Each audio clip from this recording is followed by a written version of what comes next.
This Rikers Island story is another story about underestimating your opponent and minding your business and staying out of people's face, or else bad things can happen to you. Okay, now, so I'm gonna take you to 2009. I had already been on Rikers Island for about a year. When you're younger than 18 and you're an adolescent on Rikers Island, they require you to go to school, but then when you turn 18, they allow you to sign out, right? So I turned 18 in the box. I came out of the box. I was 18. They had me on the school floor. I signed out. When you sign out, they sent you to 3 Upper. And it may have been one other place, but 3 Upper. So I signed out of school. I'm in 3 Upper. I'm chilling. By this point, I'm kind of like one of those like been there, done that type of dudes. Like a lot of the extra politics, a lot of the extra stuff one would need to do when they first enter the island to get a name established or to keep oppressors off their back. I got to a point where I didn't really have to do that. Basically, I knew somebody who held some type of weight, basically from either having one-on-one fights with dudes or getting jumped by dudes in other houses, and they respected my heart, and they told me that if they ever in another house and I come in there that they got me, they'll vouch for me, stuff like that.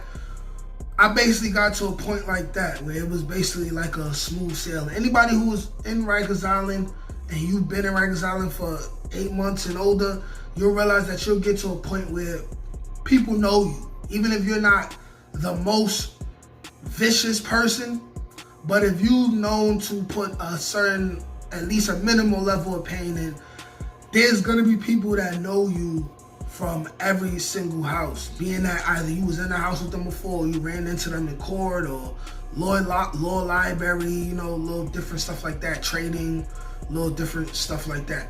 But I'm in 3 Upper. This particular house is ran by Bloods, but they have a Crip who's on the team, highly respectable Crip. And then there's another Crip who wasn't on the team. He was borderline day room dummy, but the fact that his mans, who was a big homie of they set, was there, he vouched for him. And this little borderline day room dummy Crip, he acted extra tough because his big homie had a high ranking inside the house. This led to problems in the future. Now, me being in 3 Upper for some time, I already seen the politics of the situation, the dynamics of the situation. There's always gonna be little cliques, no matter who is who in any house. There's gonna be people who deal with people more than they deal with other people. There's gonna be people who tolerate other people based off of the fact that it's someone else with a high level of power who they don't want to offend. You know, it's basically like the mafia. It's like you may have a problem with somebody, but you basically would have to vote on it if you want to get something done, or you would have to allow something unfortunate to happen to the person that's standing in your way, and then once that happens, you can go above them or below them and then deal with the person who you have issue with. But anyways, with that being said, I noticed how the extra borderline day room dummy Crip dude, he really was acting extra tough because his big homie was there, right? So there was 2 Patrias. One of the Patrias was one of the top dudes in the house, one of the top dogs. And then there was another Patria, which was basically like the little homie of the big Patria dude, right? So Mind you, by this point, I have no beef with Patria's because I had already squashed the situation with the other dude. And by this time, these other Patria dudes, they didn't even know about that situation. But I noticed how there was a little bit of static between the Crip dudes and the two Patria dudes over nonsense. Stuff like seating arrangements, and I think there was some kind of spades game where somebody bet somebody something and whoever was supposed to win something, they didn't get it. So it was a lot of tension. But it was tension, and then the big homie Patria ends up going to the box anyway, because, you know, it's Rikers Island. Dudes are always randomly going to the box, you know, like this is nothing out of the ordinary. But then that left the younger, smaller Patria alone, the only Patria in this house, where it was already fake tensions between him and these Crip dudes. Now, I watched for days as the two Crip dudes picked on this Patria dude, and my experience from Patrias, I'm saying to myself, they don't fight much. So if a Patria gets mad at you, you probably gonna have to deal with somebody that's gonna come at you with a weapon. But this is Rikers Island. These dudes should already know that. But I watched them for days. They picking on this dude, not blatantly picking on him, but they're gradually raising the level of blatantly picking on him. You know what I'm saying? Like stuff like when the cereal come in, they forgetting to give the man his cereal. Stuff like he on the phone, they acting like he need to rush off the phone for them. Little funny like black people making fun of Spanish people and him, you know, making fun of black people back. Little subtle stuff, little what I would say passive aggressive stuff. Cause me personally, I hate tension. I hate thick tension in the air. Like I'm a person where if I feel like it's tension, either I'm gonna confront you about it and ask if you got something on your mind, or I'm just gonna skip that level and I'm gonna do something bad to you. But I watched the tension for a long time. So it comes to a time where it's a regular day. Everybody's in the day room. We all watch the TV. There's a show called 12 Called Our Songs. I don't know if it's still on, but it was this dating show, strictly Spanish, no English speaking, but it's just some of the finest Spanish women doing all these little challenges and stuff. We used to love watching that shit, even though none of us knew what they were saying except for the Spanish people in the house. But I remember watching that show, seeing the phone slot was open.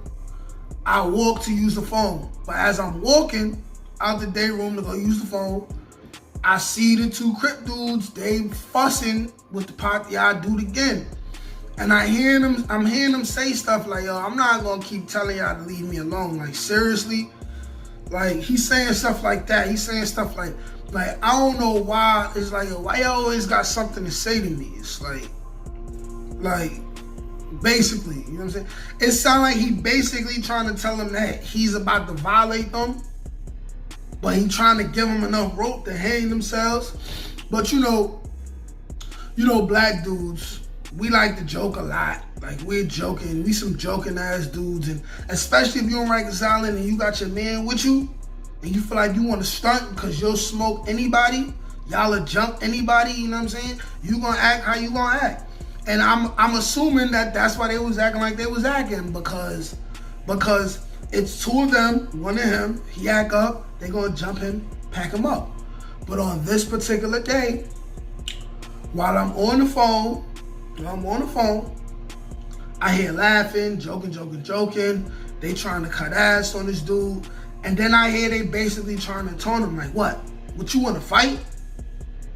You get smoked out of here. You want to get packed up, right? And then a couple seconds later, being that I stopped paying attention to the conversation because I'm not assuming anything else is going to happen, I see two people yell out, yo, chill, right? So while they yelling out, yo, chill, I see the CO because usually the COs are right by the day room, not inside the day room, but they usually be sitting either in that little booth thing outside the day room or they sitting in the chair right by the day room. I see the CO. She like, stop, put that away. And then she jumps out the way. And then the two Crip dudes, they run out the day room, they run past me, they run down the corridor towards the end of the corridor? The corridor, yeah. They run towards the end of the corridor, inside the house, of course. And then I just see the Patria dude chasing after these dudes.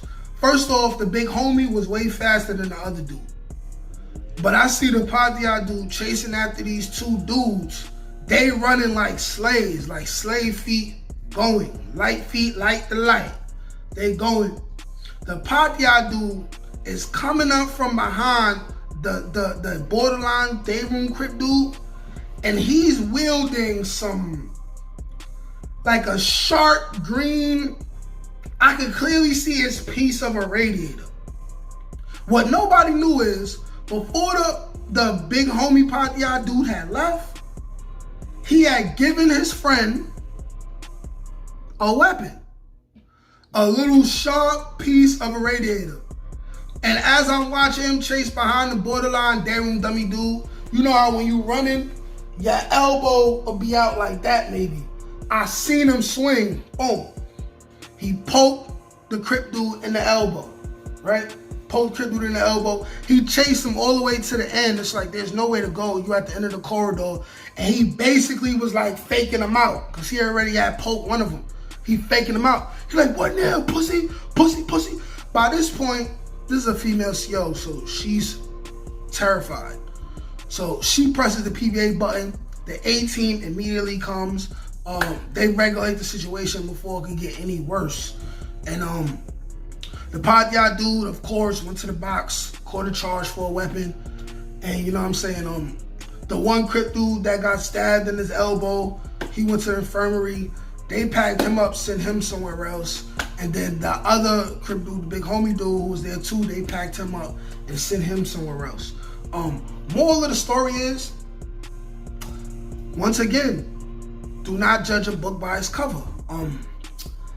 Yes, there's a certain level of oppression you give to people. When you on Rikers Island, it's a either get ate type of mentality. But at some point, you gotta be like logical and reasonable and understand that certain people not gonna play with you.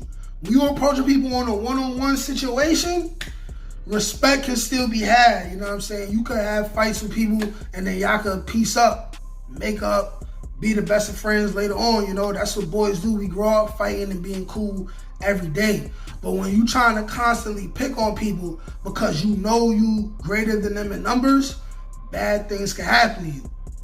Like a Patria chasing you with a 6-inch piece of radiator trying to stab you.